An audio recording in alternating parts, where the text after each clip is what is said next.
The good old "we will not be your friend" license. Well, wow. My childhood was licensed under that license. NYF public license.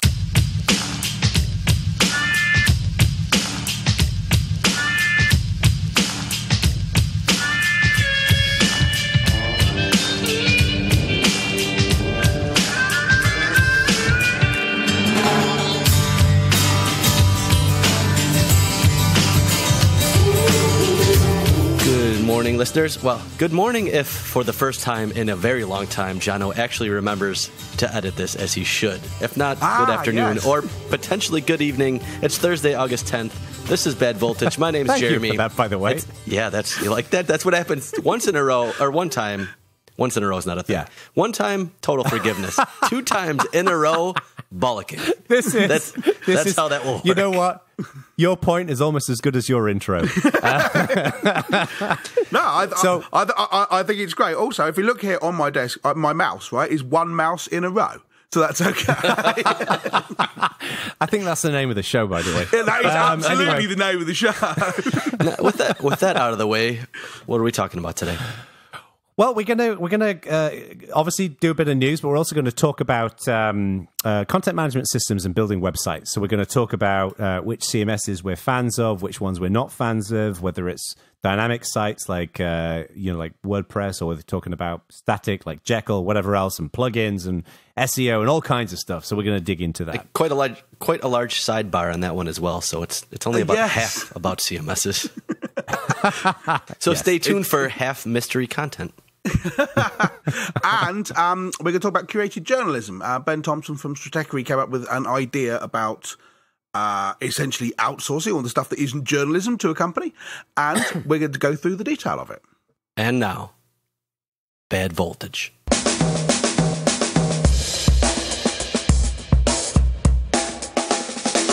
It's time.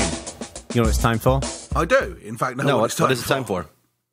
I think it's time for some news, right? It is. It's absolutely. So, who's going first? I don't know. Do you want to? I can go first if you want. Why don't we let you go first? I don't think you've gone first yet, or I just don't remember. Or care for that matter. So I'm gonna share a piece of news that I'm sure pretty much everybody has already heard about. Because it's been all over the internet in the last couple of days. So there was a Google employee wrote a pretty divisive memo. Memo is a kind way of describing it. It's like a 10-page missive, from what I understand. I, like many of you, haven't had the heart to go and read it. I did a bit of a scan over it. Anyway, he wrote this thing about diversity, and he talked about how he believes that Google's got an echo chamber that relates to diversity, and that people who have conservative viewpoints are going to be slammed, and that women can't work in technical jobs because of biological reasons and all this kind of stuff. Anyway, it turns out that the CEO of Google, Sundar Pichai, is that how you pronounce his name? Pichai? I don't know how to pronounce his last name. He came back from holiday early to kind of deal with this shitstorm that was all over the internet, and now the employee in question has been fired. This guy called James Damore. Well, Google won't comment whether he's been fired or not because they don't comment on individual employee matters. But he's confirmed he was fired, though. Oh, he has. Yeah, he wrote this thing and he no longer has a job. Draw your own conclusions. Right. So, and he's claiming that he's going to sue them. And anyway, so as you can imagine, there's been some people who have been applauding his firing. There's been some people who have been condemning his firing. I went and looked on Twitter last night, actually, at the hashtag Google Memo, Twitter search, and there was a bit of a mix. There were some people who were saying, "Oh, well, obviously this guy's got antiquated, ridiculous viewpoints, and he's been fired, and that's a good thing." And there were some people saying the guy was talking about it being an echo chamber, and he gets fired. It's proven his point. We'll leave you to decide on that one. I kicked off a discussion on the Bad Voltage forum because I'm interested in people's viewpoints on this, and I was pleased that we had a really nice conversation about religion. It didn't turn into a mess. I want to be very clear about this, okay? Be respectful on our forum, okay? That's the only rule that we have. Like, share whatever viewpoint you have, but I'd be interested to hear the community's view on that. Anyway, what's next? Oh, what do you guys think? I mean, I've just rambled for the last 3 minutes. I mean, but do you want to talk about it or do you want to move on? This is way too big a topic to be a news item. You're right, it is. Well, the discussion certainly is far too long to be a news item. This is like 3 shows worth of discussion. Yes. So you're not kidding, right? Bloke's a dick. So, next. I'll go next. So, it looks like GRSecurity is going to sue Bruce Perens. And for those of you not familiar with Bruce Perens, he's been in the open source community for a long time. For those of you not familiar with GRSecurity, they offer Linux kernel security patches on a paid-for subscription basis. And as a while ago, Bruce Perens kind of said he thought they were violating the GPL2 by adding additional restrictions. And now they're not only suing him, they're suing him, his web host, and yet unidentified defendants who helped him draft the post, and they're suing him for defamation and business interference. So, Jesus Christ! Have you seen this? No. Yes. I have not seen this. I think suing Bruce Perens. That's like suing frickin' Alta Vista. Right. So there are a couple of things here. First of all, we, the Bad Voltage team, do not have an opinion on this particular case. Well, we do. It's just not legal advice or a legal opinion. No. You see, Mr. Perens himself said, I'm not a lawyer. He didn't actually include the magic letters IANAL, and that may be why he got sued. But he does say, I'm not a lawyer, I'm not an attorney, but I do advise attorneys. This is not legal advice, all that, and got sued anyway. So, given that we are dealing with a group of people who are clearly highly litigious and annoyed, we don't have an opinion. I agree. But it does seem like a worrying extra step to take, right? Yeah. So for those of you maybe not familiar with GRSecurity, for a long time they offered their patches upstream, and then they made it so that only their beta patches were released to non-customers, and then in April they stopped that. And basically put a clause in their subscription agreement saying that customers who redistribute the code, which is licensed under the GPL v2, will no longer be customers, will be terminated, and will lose their right to distribute subsequent versions of the software. So that's the additional clause that they put in there. Yeah, and what Perens says is that that's not allowed under the GPL version 2 because it's adding an additional restriction.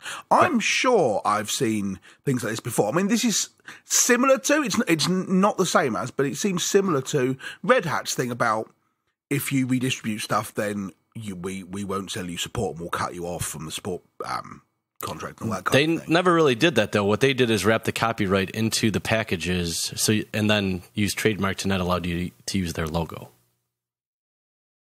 Yeah, no, okay, no, that's Which fair. is a completely different thing. They were just saying you can't use our logo, and you obviously can't call it Red Hat. If you respin it like CentOS did, then it's fine.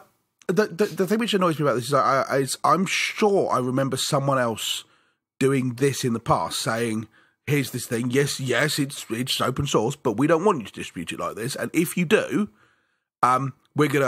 we're gonna cut you off from future versions. I mean, we can't stop you obtaining them some other way. That's the way open source works. But we will not give them to you. And I'm sure someone else done this. And I spent a good hour searching for it and couldn't find who it was.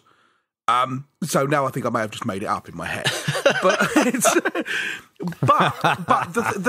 the thing I think is interesting about this is not necessarily exactly which side you come down on, or whether that's an additional GPL2 restriction or not, is a discussion to be had between lawyers, so on and so forth. But the idea that someone has said, I think this, and they've sued because it makes them look bad, because it makes their business look bad and worrying, it seems, wolf in the hen house a bit, do we not think? I mean, I don't know.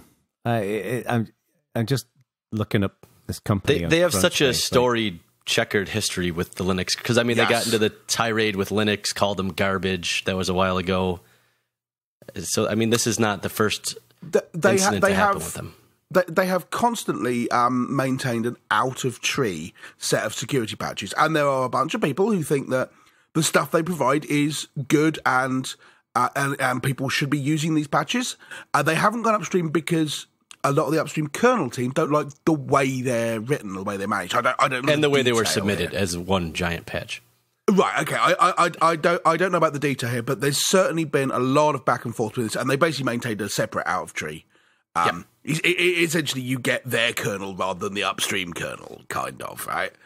I can't find any information about any investment in this company. They seem like a privately held company. Yes. So, yeah, pretty sure they're and I'm guessing, so my view on this is going to be simple. Like, as far as I'm aware, like, you know, pursuing a defamation lawsuit costs a lot of money, right? They're going to need, where's this money coming from? I mean, this seems like I don't know who the CEO of GRSecurity is, but it seems like an executive or a CEO or something like that has got really annoyed with Bruce Perens and is this, and this will be dropped later on. I'd be very surprised if this actually goes to court. So, what do I know? I am not a lawyer. One last addition to this. Are you thinking, Ack, of the free RTOS license that was the GPL with an additional restriction from a while back? I might be. I'm sure I remember. That's the only one I can think of.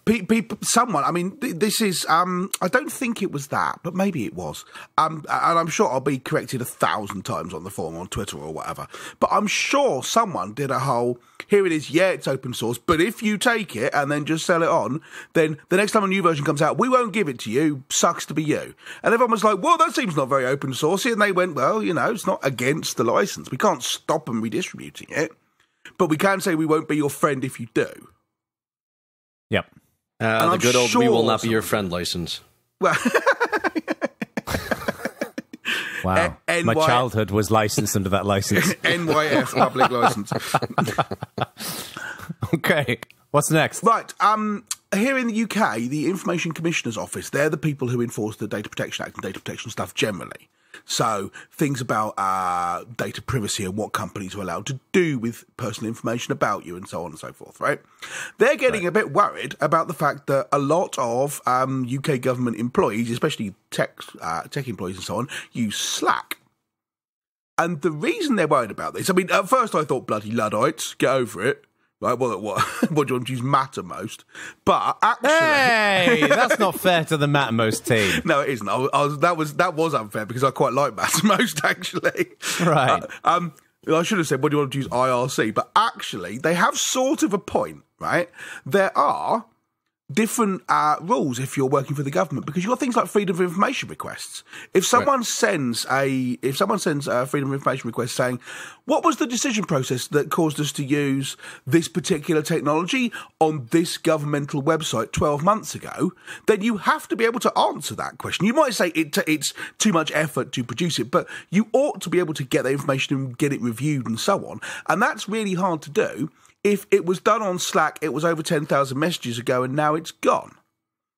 Right? So the issue here is not just the fact that it's on a Slack's back end. It's that Slack is just a stream of consciousness, like other chat channels. Well, part of the thing is some people actually did submit a couple of freedom of information requests, and the department in question said, we can't do that, basically because it would take us too long to go through the last 4 months of mindless babbling about what's in the news to find the actual important work conversation. And so we're not going to do it because it would take too much money, which is a reasonable argument. But equally, the ICO are like, dude, you can't do that. You can't just go, no, it'd be too hard because we haven't made it easy. And this is only a problem because we're now all using Slack for everything, right? In the old days, everything was emails and it was just... You still had it. You know, it didn't go behind a portcullis after 10,000 messages. It wasn't stored on someone else's server. If you close down the session, then it's not gone forever, you know. And so I think there's an interesting kind of a bind here where you don't want to say, and the ICO don't want to say, you all have to use email or some crusty old system just because it's all backed up. But equally, you can't just hand wave things like freedom of information request requirements just because we want to be on Slack because it's easier. So, I mean, Slack does have a compliance export feature specifically for this problem, but it's only in paid-for plans. So, just like with email, I mean, email doesn't have any inherent compliance archiving built into it. If you use, you know, Exchange or whatever, that's an additional option that you can enable, but that's a technology problem. With Slack, it's just a technology problem. You pay for Exchange, pay for Slack, and enable compliance export if you're a government that has compliance restrictions or compliance obligations. But isn't the question here less about the compliance piece? It's more about finding that needle in the haystack of lines of Slack discussion. That's very much like email is easier for that because email's better organized, right? Your inbox is it's kind of like a discourse forum, right? It's separated out by topics generally. But if you're a government like the NHS or something that has 100,000 employees, your compliance pipeline is going to look very similar. It's just a matter of being able to search the text. I mean, this is what I thought was interesting. I mean, I think one of the distinctions between email and Slack is that Slack is full of a bunch of mindless chat, and email is less so. Very much so, yeah. You don't ask, you generally don't like start a conversation on email with, how's the kids? But on Slack you will, right? Oh, absolutely. I mean, I think this is a wider discussion beyond this. Yeah. I think the answer to this is enable compliance if you are subject to compliance-related issues. One of the ephemeral nature of Slack in general and the impact that it has, especially in the office, is a topic I would love to discuss because I have strong opinions. Yeah. I would like to talk about this. I have strong opinions. I don't know what happens if you get a freedom of information request and you say, we never wrote any of that down, we just stood around the water cooler and talked about it. Which also happens. Back in the day, I'm sure it happened in that Lotus Notes had that messaging app. I'm sure stuff happened in that. Like, this is not a new problem. So I'd be interested just to hear what people think about it, one way or the other. Is this sort of thing a problem? I mean, as you say, one way to do it is just, pay for the Slack plan. But then that's taxpayer money, right? So, use Mattermost. Use Mattermost. Or use Mattermost rather than Slack, which we should be doing anyway, right? Or use Discourse. Discourse and Mattermost is the solutions that you're looking for, government. So, excellent. Well, I was about to make I'm thinking vBulletin Fort and IRC, but yeah. I felt like that was the right time, that pause right there, to make a snide jab about how, England is basically, CCTV, police state. We have all of your information. We're trying to ban stuff, just mainly to annoy you, Mr. Langridge, because you come to America and you claim that this place is bad, but Jesus, what's going on over there? Right. I'm not disagreeing with you. I told you the story about the band, right?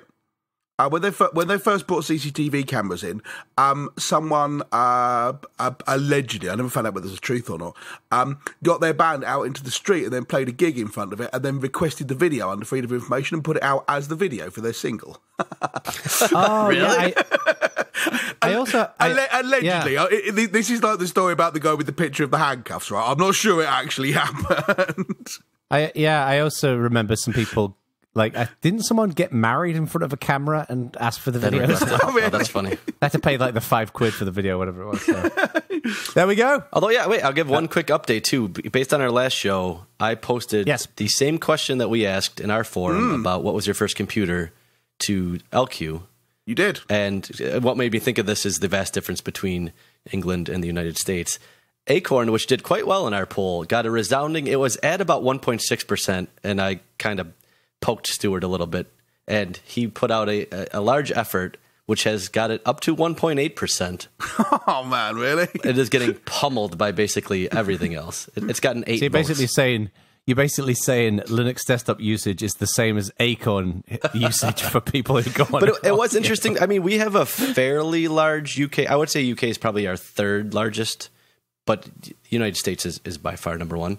And so it's Commodore got almost 20%. I was surprised IBM compatible PC only got 15%. Baby, this is also kind of an age thing. In order for an Acorn computer to be your first computer, you have to be roughly my age and British. Right. But IBM compatible, if it was skewed super young, would have had higher than 15%, I would think. You have to be roughly your age, British, and rich kid. Fair.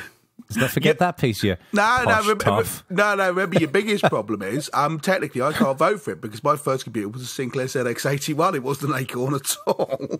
That's good. You had a peasant's computer first. I did. With its one brutal K of RAM. Right, anyway. Although that was popular. Sinclair got almost 12%, 11.58% is Sinclair. You see, there you go. Right? I mean, I voted.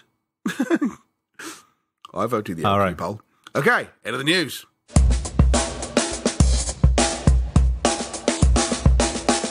So, many of us who are on this segment and listening to this segment have websites.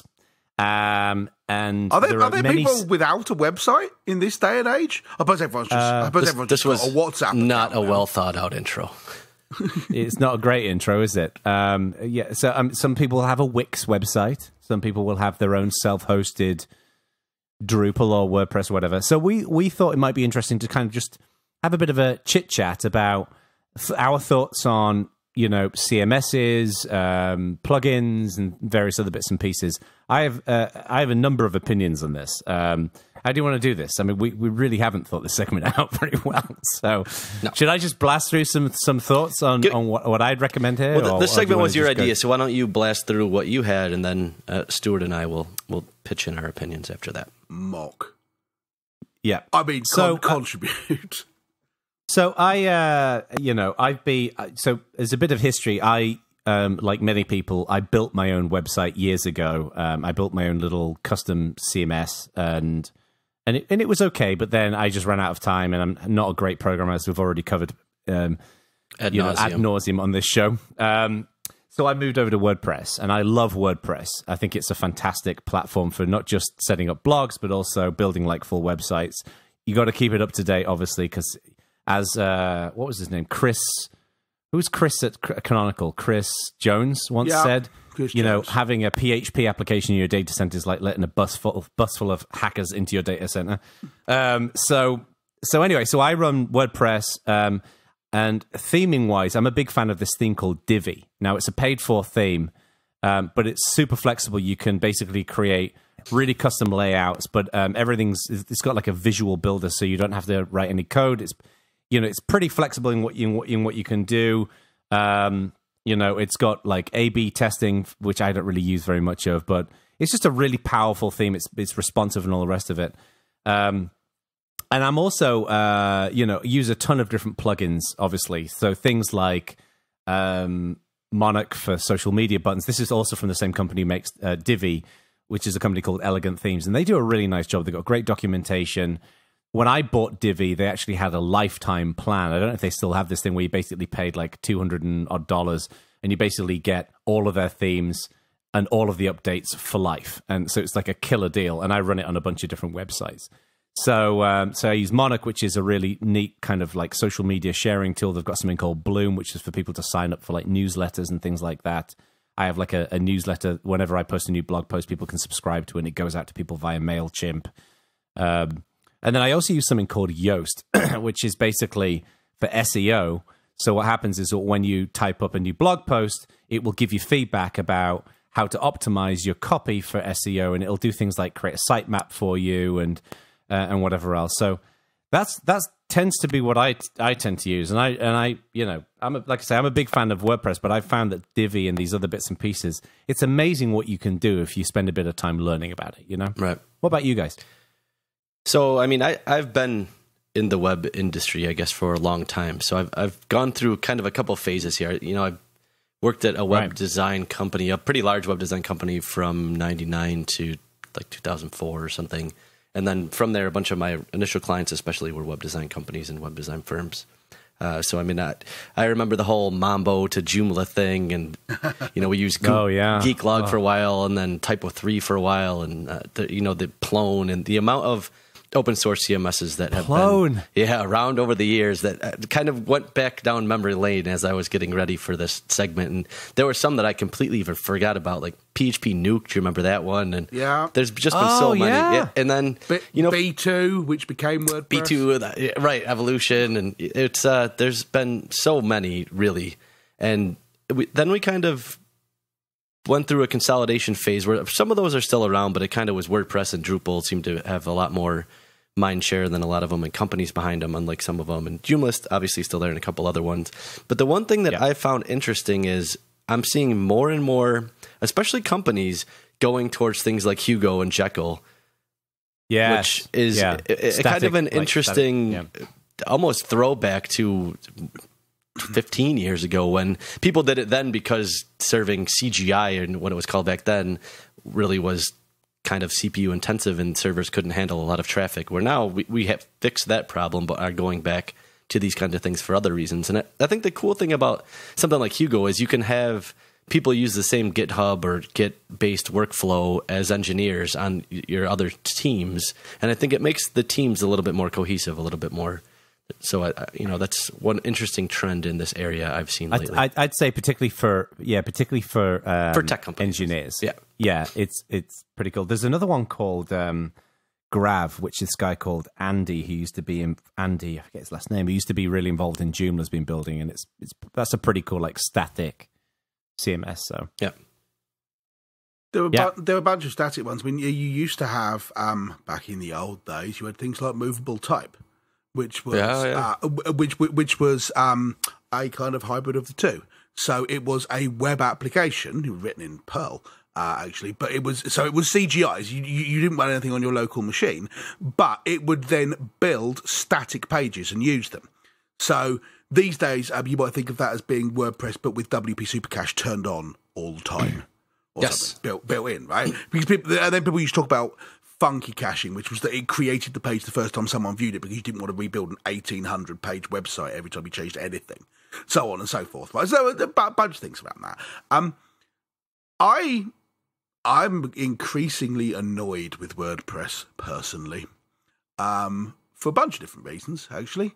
One of them is that I've been working with a friend of mine who is a designer, and he's been asked to put together some WordPress pages for the company he's currently working for, right?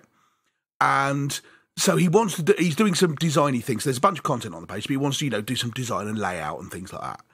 And you think, and he's like, okay, so what I want is there's 12 pages here, and I want a link at the bottom which says next page, which goes to the next page. How'd you do that?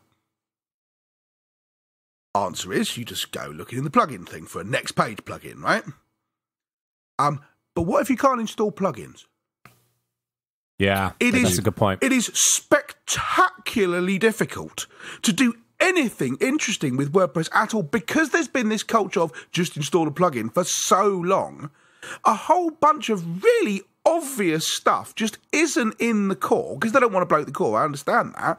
But if you can't install plugins, if you've got to go cap in hand to the IT team and say, please install this, it makes working on this stuff really, really difficult. Not just that as well, but if you go to an IT, with many IT teams, and you say, I want this WordPress site and I need these plugins, many IT teams will require a code review, a security audit of each plugin and each new plugin release that comes down. If you use 5 plugins and they release one new release each month, that's tying up that team. Total nightmare. There's also it's a real problem. Plus, just install a plugin leads to myriad security issues. Oh, it totally does. Yeah, especially since for a whole bunch of these things, you're like, I don't want to use a plugin. What's the solution?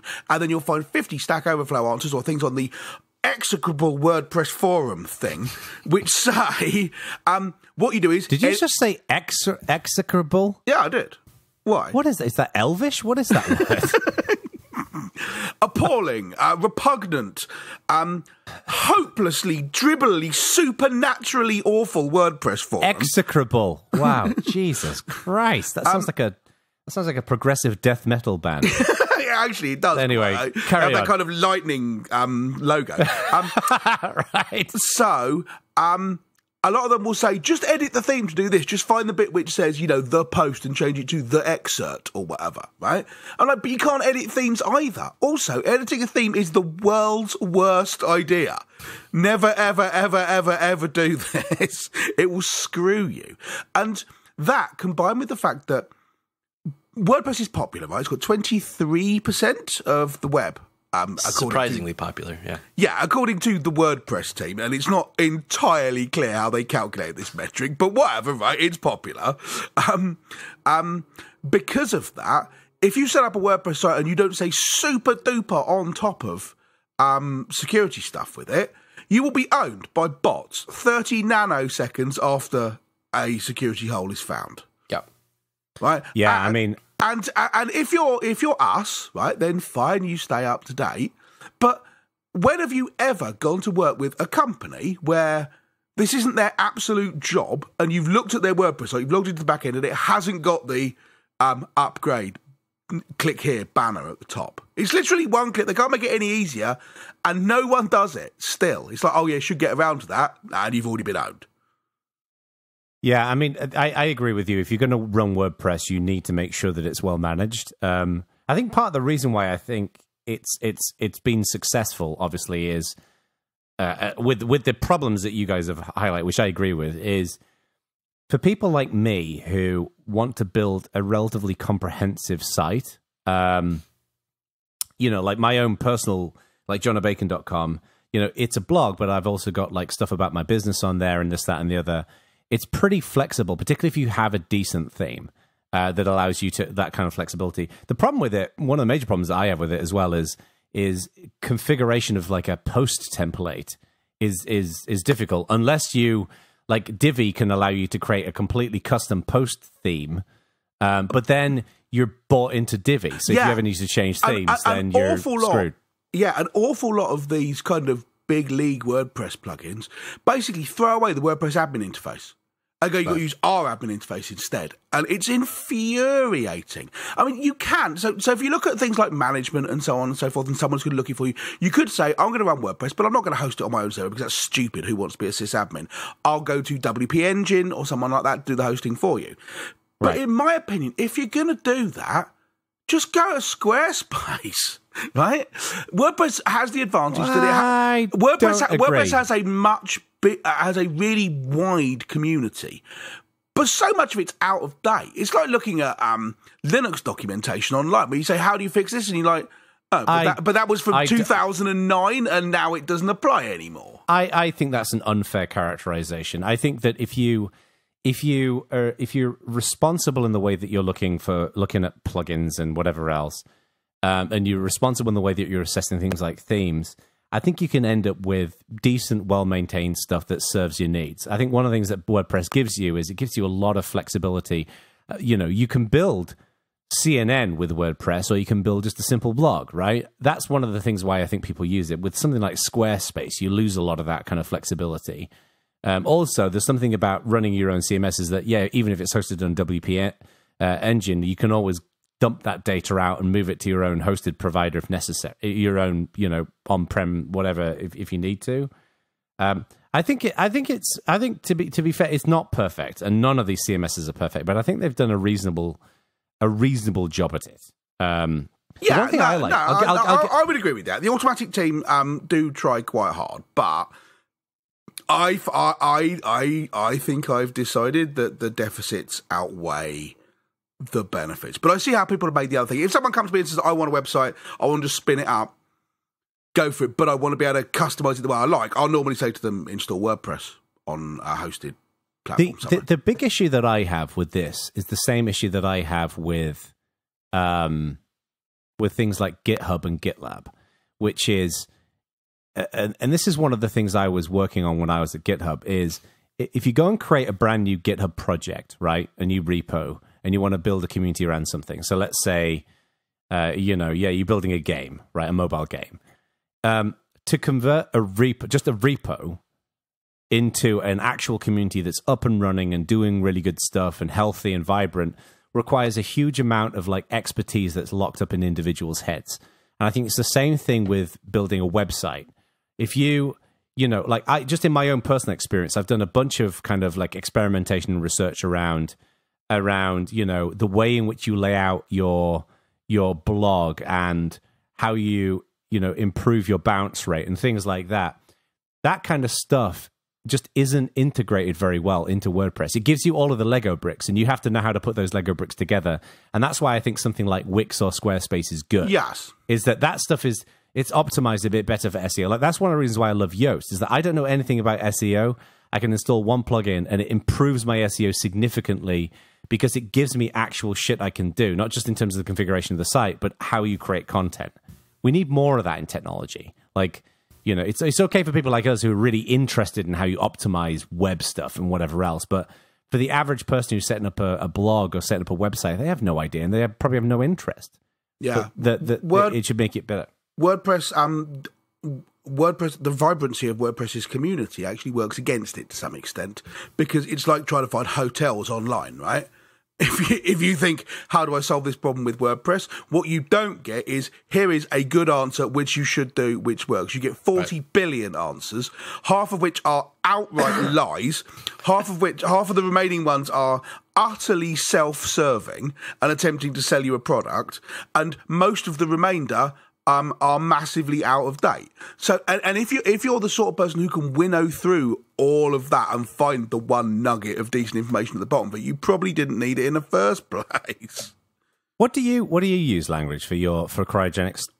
My personal site's static these days. It's I use Pelican. Oh, nice. Because I looked at Jekyll, but it's in Ruby. So these days, if I set up, I'd probably use Nicola rather than Pelican, because Nicola's a bit better supported, but it's Pelican now and I'm not interested in shifting it. The problem with static sites is that it's basically only good if you are the sort of person who always posts from one place. It is quite awkward for me, for example, if I want to write a post and I'm not at my computer. That's fiddly to do. I can do it because I'm me and I can SSH in and run it all off the command line and so on. But that's awkward. And no one, I mean, the original sites, if you look at Dave Weiner's original blogging engine, that was very much, it was a desktop application and you wrote things in it and then punched the button and it delivered you an a folder full of HTML files, which you then FTP'd up to your website, right? Right. And there was a whole bunch of incredibly clever technology which basically just did rsync, right? just to speed it up. And I like static stuff for that, but I can't recommend it to anybody else because you've got to have a very clear picture of how all the moving parts actually work in order for it to make sense to you. The movable type model is actually quite a good one. It's just nobody does it anymore. And the movable type people completely screwed themselves by A, charging a bunch of money, and then having Mark Pilgrim write the Freedom Zero post, which basically dropped them down a hole. So, yeah, this is a bit off topic, but it's related. One of the things that I've become a bit of a fan of recently is Zapier, which, for those of you who are unfamiliar with this, is basically it's a service where you can connect different things together, right? So essentially, it's IFTTT, but not IFTTT. Yes, exactly. Right. Yeah. Yeah. Who are the car hire company who was like, we're number 2, but we try harder? I don't know. Was that Hertz or was that Avis? I've never heard that slogan before. Oh, okay. Whichever one of them was second, that's Zapier, and the leading one is IFTTT. Well, they're different. Not really. God, tell me on why they're different then. Maybe I've missed the whole point. Well, I haven't used IFTTT. I haven't used the other one. I've only used Zapier, but as far as I'm aware, they serve quite different use cases. Let me tell you how Zapier works and tell me if this works in the other one. If I go into Zapier, I can basically say, create a new Zap, which is a terrible name, by the way. And then I can say, what's your trigger application? And let's say it's a Google form, right? And then what I want to happen is when somebody adds an entry to the spreadsheet that's attached to a Google form, there's, it will have an outcome, an action, they call it. Now, that could be, for example, I want to add an entry into my CRM, or I want to send an email, or whatever it is. And Zapier's basically got a huge library of applications. And what you do is you obviously you don't have to write any code or anything like that. You basically say, so for example, if I'll give you an example. One of the things I've done is when I sign a new client, they fill in a Google form, it gathers some information, it puts it into QuickBooks. It creates a new folder in Google Drive for me, and it sends me an email, right? So what it does is it kind of like connects all these different pieces together. So at each step, what it will do is it will pull some sample data, and then it essentially allows you. It's kind of like almost like a mail merge, right? You've got these like bits which might be their name or their header or the address, puts into the next thing. That's how it works. Yes, that's literally what IFTTT is. It works in exactly the same way. I'm not kidding. They're the same thing. I promise. Right? I've got, for example, when I add things to my shopping list with my Amazon device, I say blah, add blah to the shopping list, but the actual shopping list I care about is in Wunderlist. So what I did was I use IFTTT to hook the two things together. So when a new thing gets added to my Amazon shopping list, that triggers an IFTTT, which they now call applets. They used to be called recipes. And that then goes, okay, a new thing has come in. I will pull some information out of that and then send an email to this address via Gmail. And that email is my dedicated Wunderlist address, which then adds it to my shopping list. And then Neve can see it. Yeah, they are almost identical. I mean, IFTTT supports non-web-based things coming from like Android and iOS, and they're basically similar, though. You can do a little bit more complex things with Zapier because they support like multi-chain rules, which by design they don't with if this and that, but they are legitimately very close to the same thing. Oh, so you don't have multi-chain with this if this and that. No. You'd have to set up multiple. You can only have a trigger. They call them recipes. You'd have to set up multiple recipes. Yeah, you create multiple applets to do it, but yes. Do you have to write code with if this and that? No. It's all very click. Oh, cool. I would say if this and that is simpler to use. There's less of a learning curve, if you could believe that, not more. Yeah. Really? Yeah, wow. Yeah. If this and that is very much, you go, I want to do this, and it gives you really big writing. We just pick like the next Gmail thing, logo click, and then the Dropbox logo and click. Connect them. Yeah, it's all like those calculators you get for old people with really big numbers. It's like that, right? Yes. Which is great, but what Zapier's selling point is, apart from not occasionally just going, we're not going to kill this, they tend to listen a bit more attentively to calls for new third-party services to add, and they give you a bit more, if you're prepared to dive in a little bit and do a little bit more Cody style thinking, you could do a bit more with it. If there's in that stuff is very much, you can snap the Lego blocks together, but you can't do anything else. Yeah, but because they're the big noise, they've got integration with things like Alexa. Right. No, it's okay. I was being really careful there. Does if this then that provide things like, do they have like their own, like in Zapier you've got, for example, they've got like convenience functions, like one which is where you can create a new RSS feed and add entries to it, or one where you can send email to it, another one which is like a filter. Do they have that in if this and that as well? Yes, sort of, but IFTTT is much more about this thing happens, trigger this other thing, and then it's done. It's not like... I've always kind of seen them as if you're a company and they're using it for anything professional, probably use Zapier. If you're at home, probably use IFTTT. That's been my... Cool. Yeah, if any of you out there remember the late lamented Yahoo pipes, Zapier is about midway in between it and IFTTT, I think. But either way, whichever one people use, I just this notion of gluing all these different pieces together, it's so handy. Like, you know, one of the things I've been just thinking of is like running my own business. I'm sure that you guys have thought the same thing as well. Is how can I reduce the amount of busy work that I have to do so I can focus more on other stuff, you know?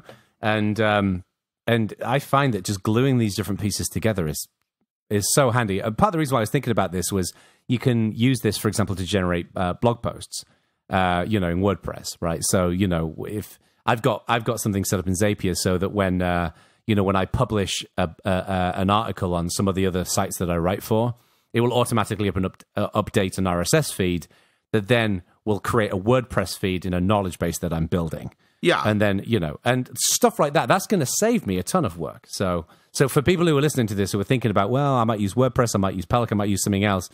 Think about IFTTT or Zapier and maybe think about that as well. And that how you glue these bits together. And that kind of thing is sort of as I say, because WordPress is the popular one, it develops its own gravity. People will do WordPress integration into things where they haven't done rival stuff because WordPress is popular. And this is the same way as how if you're trying to get software for a Linux desktop, you'll get an Ubuntu one because it's the popular one and probably not for some alternative. Yeah. You know, there is value in picking the popular thing, even if it doesn't do what you want, because it's going to end up being more flexible later because more people will be prepared and interested to work with it.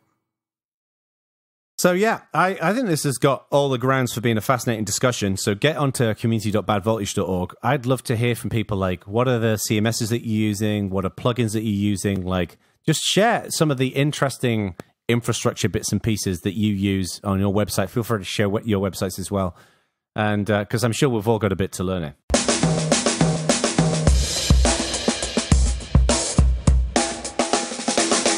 So there's this journalist called Ben Thompson. He writes for Stratechery.com is his website. And a couple of months ago, he came up with what I thought was a really interesting idea, and I thought I'd get your opinions on it. You've got a model where if you want to produce stuff and have people read it or watch it or whatever, you go to some big curating company who does this kind of thing, right? So if you want to release a record, right, you go and get a record deal with a label, and then they sell it. Or if you want to make television programs, or you want to be on video, then you go and get a job with a company that makes television programs or a TV channel or something like that, and they then film it and so on. If you want to write, then you go and get a job on a newspaper, and you write op-eds and so on. And we've seen, obviously, anyone listening to this is going to go, well, that's not really the way it is now, because you just put stuff on YouTube, or you just release a podcast, or you write on your own website, or whatever. But if you do that, then there's a lot of kind of heavy lifting you've got to do yourself. Right? If you go and get a job with, if you go and get a record deal, for example, yes, you get screwed over by your label at least some of the time, and we all know the stories about that. But equally, what you have to do is record some songs and then go around in a tour bus. At no point do you have to handle pressing of CDs, right, or contacting record shops or any of that stuff. And that stuff's hard. That's the bundled service that the label provides, right? Right. But it's very much the model, the old-fashioned model is they do the stuff, customers go to them for it, and you are basically an employee, right? Thompson's suggestion, and this is, he's talking generally about journalism, but... So, not specifically music, but in general, the idea is now that we're in a world where people produce their own stuff and people build their own personal brand, I hate the phrase, but you know what I mean, that you won't be thinking, everyone's personal brand can be improved, by the way. Everybody can, have great improvements to their Shut up. But people tend to think, you're not thinking I'll go to the company who provides this. I won't go to the venue. People don't particularly like the idea of I'll go to Netflix to get this thing. It's more I want this thing off these people. I'll go and listen to Bad Voltage. I'll buy Louis C.K.'s CDs or whatever. And so the theory here is instead of having big companies be the gatekeepers to the market, what you do is people go out and do their own thing, build their own audiences, build their own following, make the connection with the fans, handle that themselves, and then the big company becomes essentially a service provider. So all the bundled stuff that you need to do, you basically subcontract them for it. For things like getting advertising, right? If you want an advert for your podcast, then you just talk to them and they do it and they take some money off the top and give you that. So you bundle together all the stuff that you need to do which isn't about content creation and essentially buy it off a central company and that's their business model. But it reverses the cause and effect, right? So instead of customers go to the big company and you're an employee of the big company, it's customers come to you, but you employ the big company the same as everyone else does to do all the donkey work that you're not interested in. So to provide an example, a band, right? One of the things that infuriated me about when I was doing Severed Fifth is I wanted to sell merch to people, right? Sell T-shirts and CDs and whatever else. I absolutely did not want to have to produce it and ship it and all the rest of it. So you could hire a company that basically makes your T-shirts, stores them in a warehouse, and then mails them out to people when they make an order, that kind of thing. Yeah, but in general, what the large company, the sort of thing that they want is they take payment in terms of some of the money coming in, but they also want ownership of the brand, right? So it's important, I think, to follow this conversation to first read the article, so we're definitely linked to it in the show notes. His main point is that previously, and he uses, I think, the New York Times as an example, they own the printing presses and they owned the brand. So they owned distribution and they owned the trust. And they generated money through those two things. And now the distribution, the internet has shattered that portion of the equation.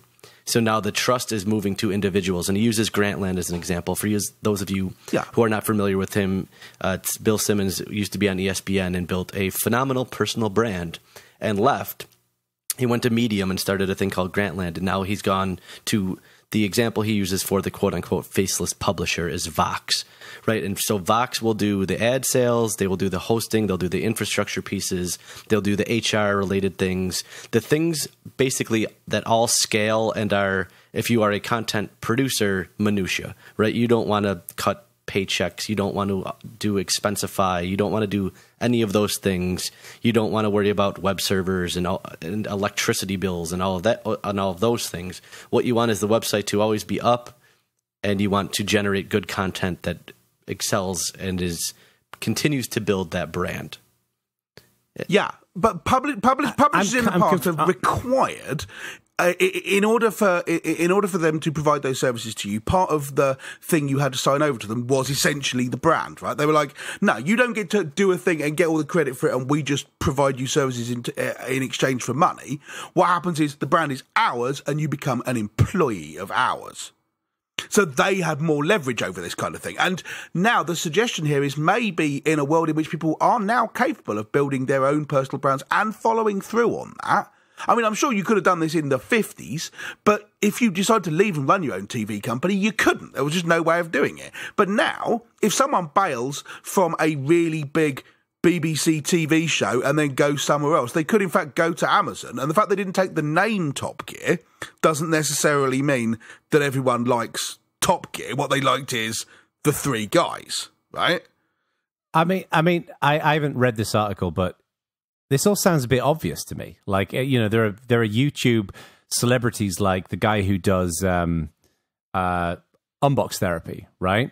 I mean, and he's clearly running his own business. Like he's hiring people to do his editing, and he's hiring people to do merch, and he's got people who are working with companies to send over stuff that's going to get reviewed. I'm not really sure what's so remarkable. So that one wouldn't fit this model though, because he's what they're talking about are companies like Vox that want to not really have a name themselves and aggregate a bunch of unrelated content generating machines, but not own the machines. Yeah, what that guy has done. But why would they do that? Because they get paid for it. Because they take 40 to 60% off the top. Yeah. Anyone who's a big enough deal that they've basically employed people to do all this stuff doesn't need it because they built their own tiny publisher themselves. The reason this needs to exist from his contention is because of things like YouTube. It's so easy to get your name out there with no effort. But if you want to really make money and really control your brand, in the end, you're going to have to get rid of YouTube in some way. Because there's a cap to what you can do on YouTube there's always a cap to what you can do on someone else's program. And if you're an ad buyer, you basically don't want to deal with 1,000 or 10,000 companies that have good brands but don't generate enough traffic, right? You want to go to YouTube or Google, really, cut one giant check and get billions and billions and billions of views.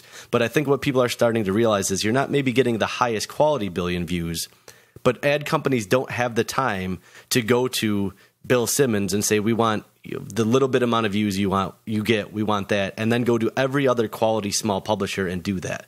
Where if Vox aggregated enough of these, they could still write one large check and get higher quality content, their ads on higher quality content. So Vox would, in theory, be able to charge more. But the thing about ad sales and web infrastructure is they easily scale. You can have a certain sized ad sales team. They can sell one impression or 1 trillion impressions just as easily. It's just a checkbox. How many impressions do you want? So if I understand you correctly, then it is kind of the record label model, right? Because if you look at a typical record label, no, because the bands not really, because they owned distribution and they owned the name. So you couldn't. You signed a contract.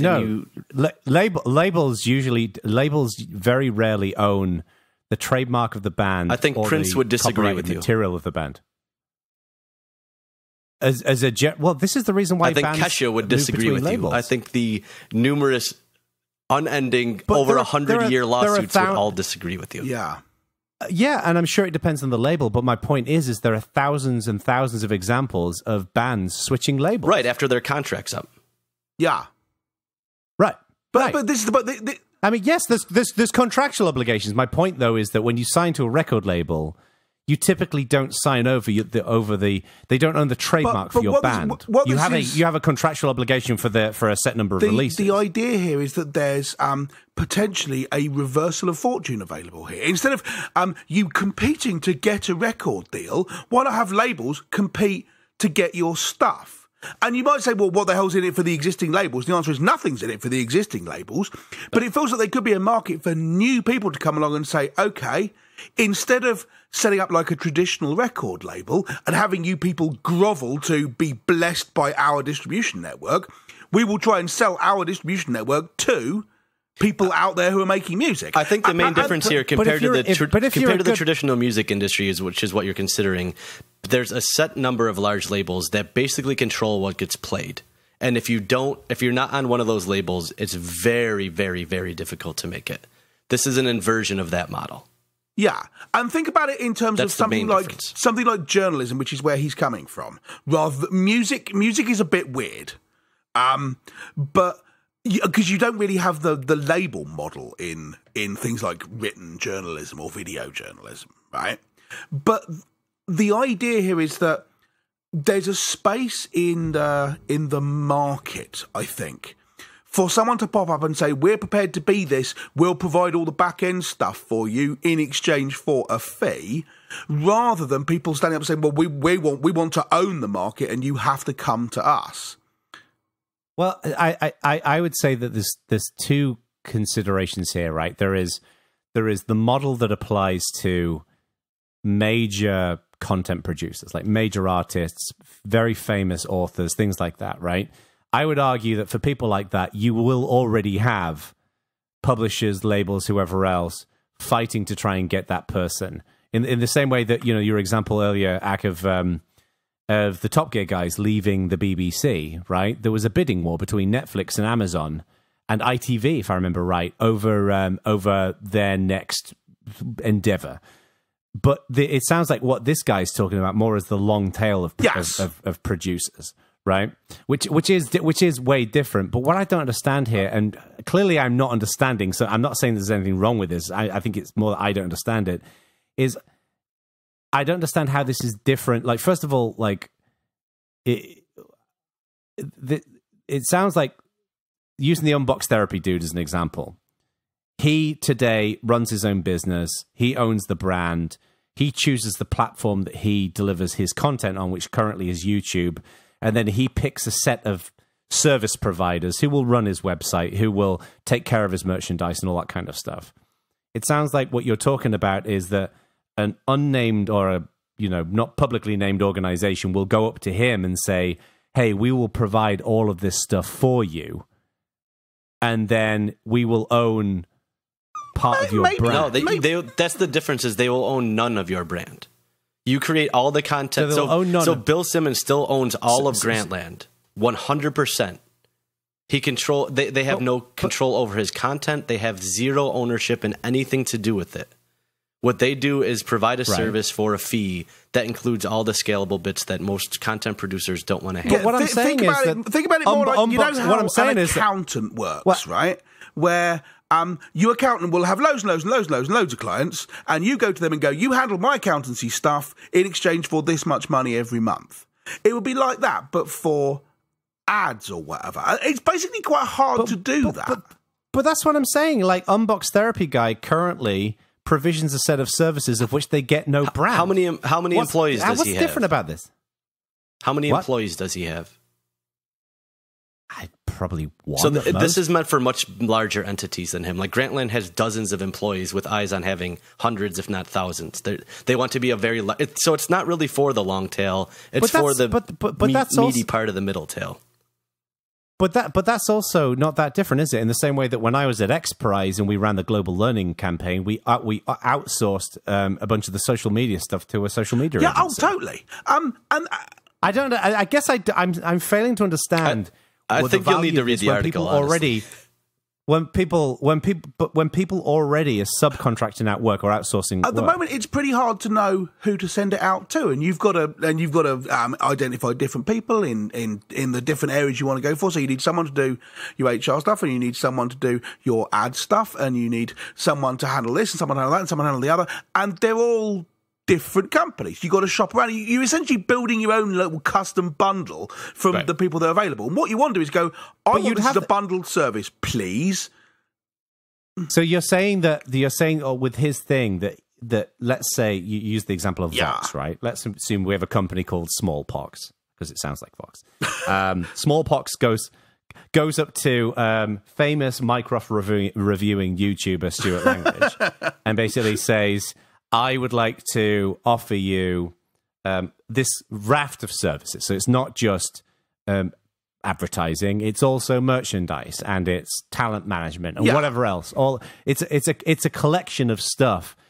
We will come up to you. You don't have to give us any of your brand. You just pay us some money, and then we will provide this. Yeah, for you, right? Am I correct in assuming? Yeah. Think of it as if I wanted to be famous reviewer, but have a program on the BBC, I'd still do roughly the same stuff that I do on YouTube, and they'd handle a bunch of stuff for me.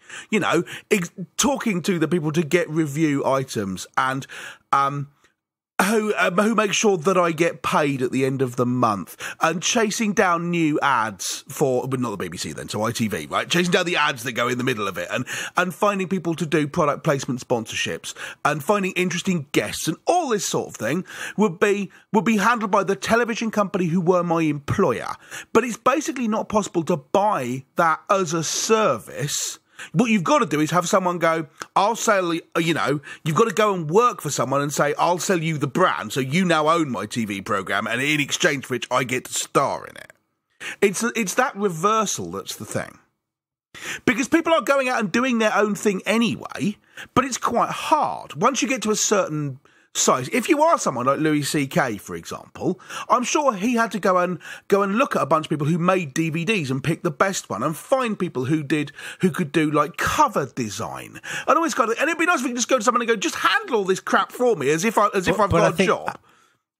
But it sounds like what this gets to really, then the real value proposition of this, in my mind, is Unbox Therapy guy, right? I don't know him. But it's pretty clear that he's got some entrepreneurial chops, right? Like he started seeing some popularity around his YouTube videos, and he's built a business around it, right? And he's seen opportunities in the marketplace for this, that, and the other to build a business around it. And the reason why he succeeded is because he has entrepreneurial chops. In the same way that there are a good example of this is the band Overkill. Huge fan of Overkill. They run their own business. They have their own label. They work with distributors, but the guy who is the singer in Overkill, he owns like 3 or 4 different businesses, so he knows how to make Overkill into a successful band. It sounds like what this is approaching the angle of, and I do see the value of this, is for people who lack the entrepreneurial chops. They're just good creators. It's a manager. It's a manager with a set of services that apply to it. In the same way that, bands that succeed have good managers. They're able to coordinate. No, that's a fair way of looking at it. It's management with services, which I think is interesting. I just don't. I think this is already happening. That's the thing. It exactly isn't at the moment. And I think what he's talking about is that it could do. That there's a space in the market for this to exist, but no one actually provides it. It's a good idea. Yes, it is. It's good, but it's a risky idea. It is, which is why it can't be done by some little company. It's got to be done by someone who's big enough that they can absorb a couple of years of it not working out very well in order to build their brand until you build the scale. It's not going to work very well. Yeah. So they'd have a very visible brand, but it'd be visible to content creators, not to the public. Right. I mean, essentially, this harks back to the earlier conversation we had on this show, right? This is doing for web people who want a website what Squarespace have done. At the moment, the option you've got is WordPress, which is the Overkill guy, yeah, or hiring a shed load of people who do this for you, and that's it, right? But what this is literally about to make the same this comparison. Yeah, it really Squarespace is. And Wix for content it's exactly creation, the same. everything other than the actual content. I do not like that analogy, but okay. Honestly, though, read the article, and I'm curious if it changes your opinion on it, because I think a little bit of the nuance in the article is getting lost in us not being able to explain it for 20 minutes. Yeah. Yes, yeah, and we'll link to the article in the show notes. And also, yes, as usual, this is another kind of neat discussion I think we could have in the forum. Yep. So community.badvoltage.org. Share your opinions. And also, I'd like to hear of organizations or artists who are using this model, like where it's working like this. I'd like to see concrete examples of this in action that people might want to suggest. Absolutely.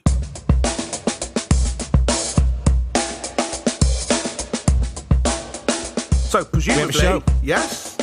Yes, I do. All done. Everyone's good. Assuming Jono actually remembered to mix this, you'll be listening to it. Again? I was going to say, do I need to set a timer on your OK Google Home thing, whatever it is?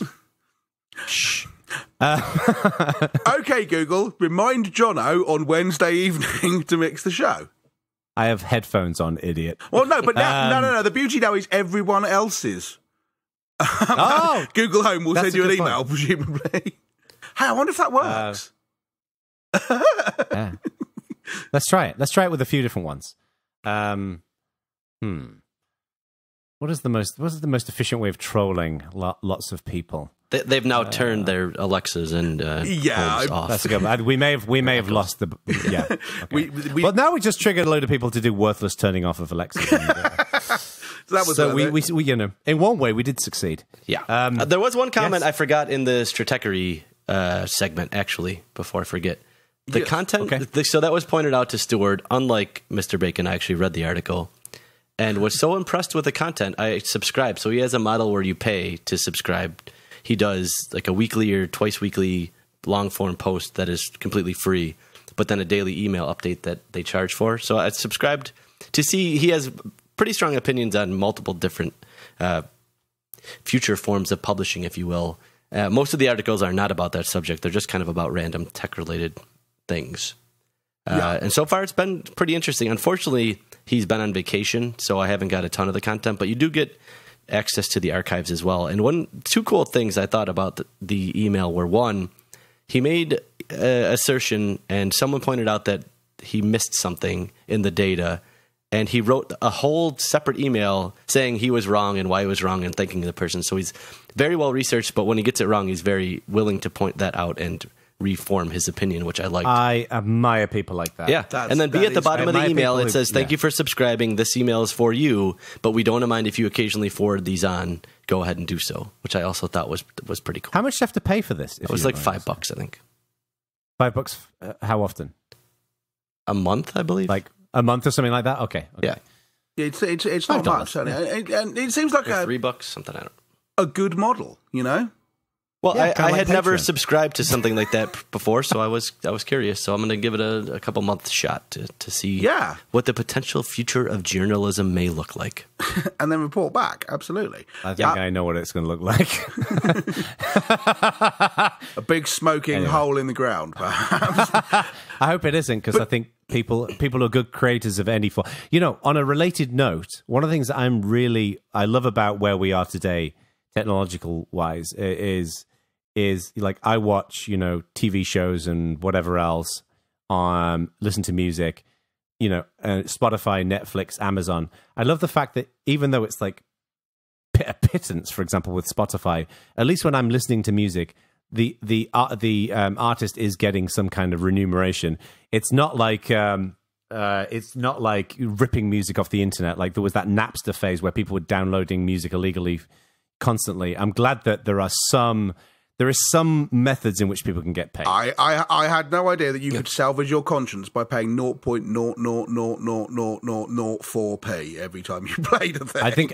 I think it's better than downloading music illegally. It's not much better. But it's better. Really is not much better. Like it's about $8 a month better. And you give me a better model for the where artist. I can get all of it. You give me a better model which I can get all of the music I want to listen to, and I'd happily pay twice the Spotify subscription and have people get more money. Like, I want artists to get paid, obviously. I was going to say, part of the reason artists get paid so little in that model is because of the labels. So I don't think it's completely fair to Spotify. Right. I mean, there's still a lot to figure out in that industry, but I agree with Jono. It's better than just taking it and stealing it. Yeah, I sort of see your point, but equally, the whole kind of, well, you come up with another model where I can listen to any song that's ever been recorded, but I'm not prepared to pay more than, say, $20 for it. You're like, well, no, it doesn't work, right? It's like I come up with a model where I can eat all the sandwiches that I want and stay thin. Doesn't work like that. Well, you can only play one song at a time, though. It's not like you can play all of the songs. And as soon as you stop paying the $20, you get access to no songs. No songs. Yeah. Oh no, exactly. I can listen to Spotify songs right now, and I don't pay for it. I'm talking about the paid subscription. Right. Well, yeah, but you don't actually need to pay for it. Well, if you want to access any song on Spotify at any time, ad-free, you have to pay for it. Right, no, ad-free, yes, correct. But what you're doing is you're not paying for access to the music. You're paying to get rid of the ads. No, I'm paying because I want access to the music and I want to pay the artist. I want to contribute back to the artist. But I've got access to the music without paying. Right, and you're a shithead. Well, so two of us aren't freeloading on music, and one is. I'll leave it to the listeners to decide who is who. Argument one. That's their business model. I'm not stealing it. Spotify have a big downloadable app which does this thing. My point was this. Is that years ago, part of the reason why people ripped off music and movies was because they couldn't access it digitally. They couldn't access it in a form that they could consume it, right? You couldn't get certain movies in the UK. You can get certain albums in the UK. So people ripped it off. My point is this, is that I don't rip anything off. I did download stuff on Napster years ago. I don't rip anything off anymore. Don't have to now. Because convenience means that I can access it, and I've obviously got the disposable income where I can pay for it. Yeah, I think that's a good thing. No. That's all I'm saying. I agree with that. I wish it happened with things other than music, but yes, I agree. With that, I'm going to log off because I have to leave for a meeting. But you two should continue talking in very respectful ways about my opinion. That's exactly what's going to happen. I don't think is going to happen. All right, ladies and gentlemen, I'm signing out. See you soon. Later, Skater. Later. Yeah, no, the other thing I wanted to mention is actually not about Jono, although we should condemn him. I've been playing with a thing called Duolingo recently. Which is a thing for learning languages. Just because bloke on Twitter, Andrew Frey, he tweeted a couple of weeks ago, hey, here's a thing that when I would sit there and browse Twitter, I've installed this Duolingo thing. So now, if he was going to spend 10 minutes just not doing anything, instead he'll spend 10 minutes and learn another 4 words. Nice. Or something. And I thought, well, that seems quite cool. So, interestingly, it was suggested to me, I'm going to Oktoberfest again, and this time I'm going without Stuart Langridge, who can suddenly sometimes speak very good German. So it was suggested to me that I download Duolingo, actually, and use it to learn as much German as I could in a very short amount of time. So my question to you is, how long have you been using it? How long per day? And how have you found the results to be? Right. I've been using it a very, very minimal amount, literally 5-10 minutes a day. Okay. And for the last 3 or 4 days, I haven't used it at all. So I don't know. I need to get back into it, but it's just been busy times, Sure. Yeah. So I don't know, because I've only been doing it a short time. If I need to construct the sentence, the women read, or this is sugar in Italian, I can now do that. I do not feel competent to go and wander around Rome on my own, right? What I don't know is how fast it ramps up. Okay. Because basically what it feels like I'm doing at the moment is I'm learning vocab, right? I don't know much about the state of the art of language teaching and how it works. When I was at school, you were taught foreign languages in a way very different from English. So I knew what the perfect tense was, or the future tense, or what adjectives were, and so on, because of French class way before I knew them in English, right? No one taught me to speak English and how to conjugate the future tense. Sure. I just never thought about it. But the Duolingo thing is utterly not like that. It's just getting me to kind of read sentences. And it hasn't talked at all about parts of speech or the structure or how it works. None of the academic side of it at all. It's just kind of learn this, which feels like maybe that's a better way to do it. And maybe 40-odd years or 35 years or whatever, 30 years of people being taught languages has had people learn maybe the way to do it is not to drill you on third declension nouns or whatever, right? Well, the semantics of the English language is utter rubbish. So that's, I think part of it compared to now I know about this stuff. I didn't right. So it's more like Rosetta Stone than traditional. I've never done anything like this before. Okay.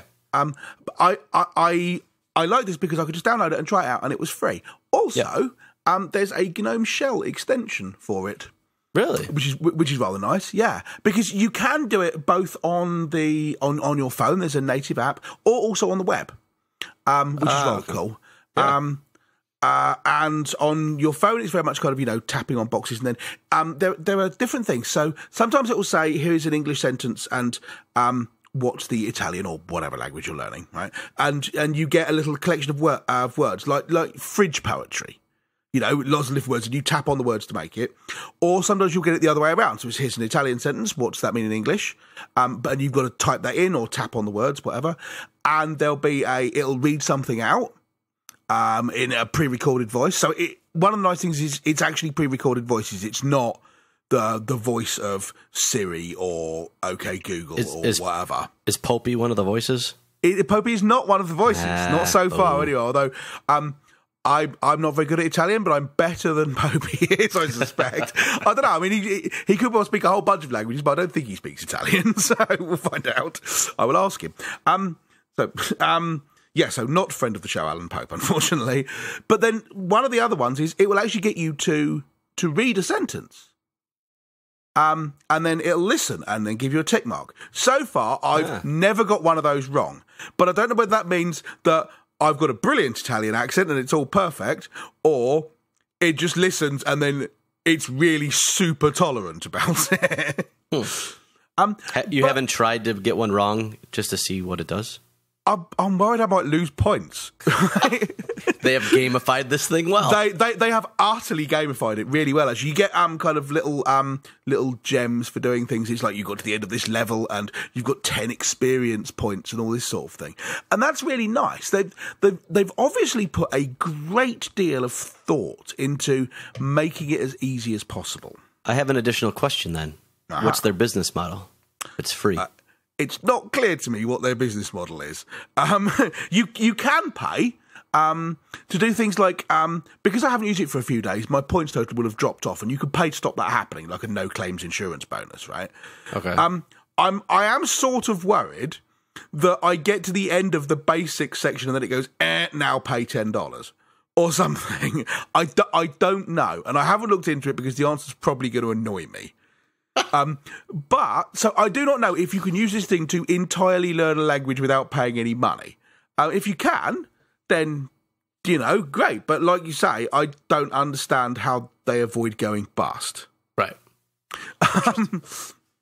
So far hasn't cost me anything, and it's fun. If you're just sitting there for 5 minutes, just go through it, and you think, oh, I remember that. Or you think, oh, now what was that? And it's quite a stimulating little thing to do. And they've got loads of language. Like I say, I picked Italian because I can get by in French and in German if I have to. And Spanish just doesn't seem to fit in my brain. I've tried and it just doesn't work for some reason. And I'd like to be able to speak a little bit of Italian because I like Italy. So difficult not to like Italy. So I'm curious, we should pose this to community. Are you using Duolingo or Rosetta Stone or one we haven't heard of? Because this is, I am a typical American in that I speak no language as well. So I should learn another language or two, to be honest. So I am definitely curious what would be the best way to do that. So community, let me know. Yes, absolutely. And that's it. You see, we were nice to Jono, despite the fact that he left early. But we should both actually remind him to actually mix the show this time. I mean, the first time, so 2 weeks ago, 4 weeks ago, Thursday morning rolls round, and what happens is I release the show, so I'll find the mixed stuff there, and I'll write the show notes and put all that together, and then punch the button to release the show. Not there. Send a message to Jono, who is obviously asleep, right? What with being in California and all. And I get a message back saying, oh, yeah, shit, I forgot. I'm really sorry. I've been really busy. I'm like, okay, fine, no problem, do it. And that was the problem. And then, as Jeremy points out, doing it 2 weeks on the bounce, 2 times in a row. Yes. Muppets. So, better not be 3 times in a row, Baconio. Listen up. The best thing is he has to listen to this to make sure we've done it right. Yes, he does. So, very nice. End of the show. Thank you very much for listening. We've been Bad Voltage. Good night.